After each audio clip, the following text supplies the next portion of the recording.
শেষ হলো ত্রয়োদশ জাতীয় সংসদ নির্বাচন। বিপুল সংখ্যাগরিষ্ঠ আসন পেয়ে এবার সরকার গঠন করতে যাচ্ছে বিএনপি। অন্যদিকে ভোট যুদ্ধে অনেকেই পরাজয় বরণ করেছেন, আবার অনেকেই হারিয়েছেন জামানতও।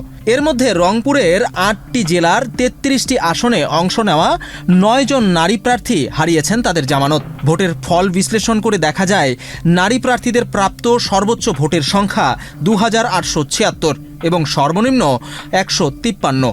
প্রশ্ন হলো, এই নারী প্রার্থী কারা? কোন রাজনৈতিক দল থেকে তারা অংশ নিয়েছিলেন, নাকি স্বতন্ত্র থেকে নির্বাচন করেছেন?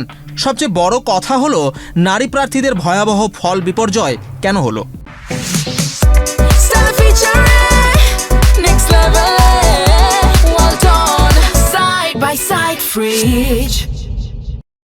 রংপুর ৩ আসনে স্বতন্ত্র প্রার্থী হিসেবে জেলা বিএনপির প্রতিষ্ঠাতা সদস্য রিটা রহমান সূর্যমুখী প্রতীকে প্রতিদ্বন্দ্বিতা করে পেয়েছেন ৪৬১ ভোট।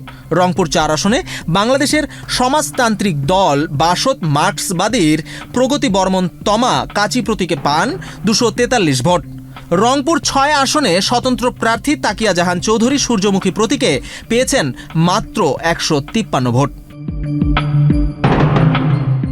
ঠাকুরগাঁও ২ আসনে জাতীয় পার্টির প্রার্থী নুরুন্নাহার বেগম লাঙ্গল প্রতীকে নিয়ে প্রতিদ্বন্দ্বিতা করে পেয়েছেন ২৮৭৬ ভোট। ঠাকুরগাঁও ৩ আসনে স্বতন্ত্র প্রার্থী হিসেবে ফুটবল প্রতীক নিয়ে প্রতিদ্বন্দ্বিতা করে আশামণি পান ২৭৯ ভোট।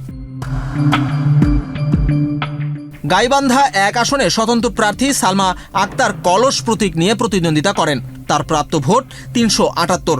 গাইবান্ধা ৫ আসনে বাংলাদেশের সমাজতান্ত্রিক দল বাসদ মার্ক্সবাদীর রাহেলা খাতুন কাচি প্রতীকে পান ২৪৯ ভোট।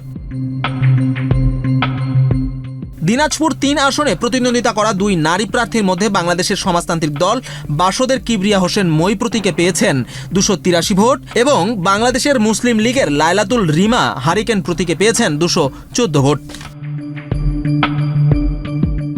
গণপ্রতিনিধিত্ব আদেশ ১৯৭২-এর ৩য় সংশোধনী অনুসারে রাজনৈতিক দলগুলোকে কেন্দ্রীয় কমিটি সহ সব পদে অন্তত ৩৩% নারী রাখার কথা বলা হয়েছিল, কিন্তু এবারের নির্বাচনে নারী প্রতিদ্বন্দ্বীদের অংশগ্রহণ তেমন দেখা যায়নি। যদিও দলগুলোকে কেন্দ্রীয় কমিটি সহ সব কমিটির পদে অন্তত ৩৩% নারী রাখার ব্যাপারে ২০২১ সালে নির্বাচন কমিশন থেকে সময়সীমা ২০৩০ সাল পর্যন্ত বাধ্যবাধকতা নির্ধারণ করে দেওয়া হয়েছিল, তবে কোনো বড় রাজনৈতিক দল এই বাধ্যবাধকতা পালন করতে পারেনি বা করছে না।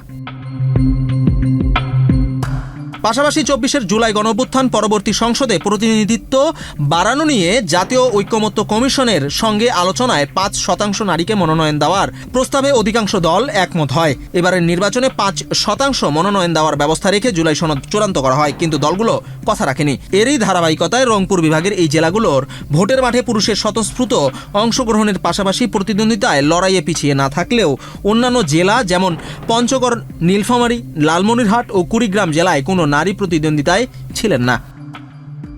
বিজন কুমার, বাংলাদেশ প্রতিদিন।